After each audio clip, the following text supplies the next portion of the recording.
Ya masalah BC ya, kalau kita lihat buat stop impor jagung tahun ini swasembada pangan kira-kira akan seperti apa?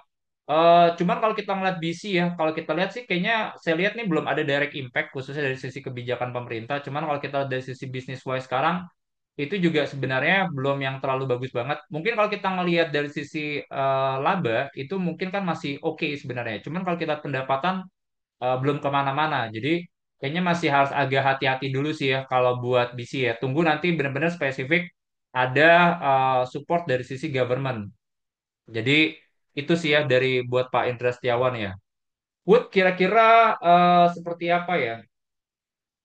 Wood tuh sebenarnya laporan keuangannya lumayan bagus ya. Kalau kita lihat kan laporan keuangannya lumayan bagus. Jadi kalau kita lihat belakangan itu sebenarnya kayak tren mereka jual ke US itu makin bagus sebenarnya. Nah, cuman agak hati-hatinya nih, saya kemarin baru lihat kayak beberapa data gitu ya. Jadi, tren buat di global itu kan sekarang yang kayak gede itu kan adalah China. Cuman kalau porsinya yang paling gede dan growing sekarang itu adalah Vietnam. Jadi dulu China di Vietnam tuh tahun 2010 tuh cuman 17%. Sekarang jadi 35,2%.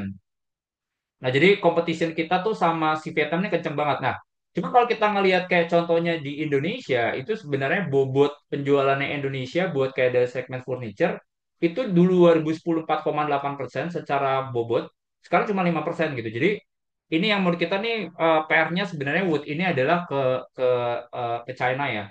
Nah, jadi since si Wood ini juga sebenarnya exposure-nya lumayan banyak kalau kita lihat saya lupa deh. Mereka tuh ke US itu berapa persen ya?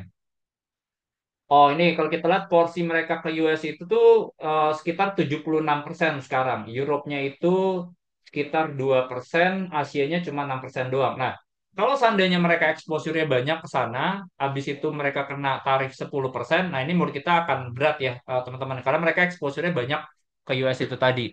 Jadi kalau saya pribadi sih sebenarnya buat jangka panjangnya kayaknya masih harus hati-hati dulu ya. Karena mereka exposure-nya lumayan banyak ke US dan kita coba lihat ini kira-kira dari sisi trade ini akan seperti apa ya tarifnya ya. Nah, SGR kira-kira nih Pak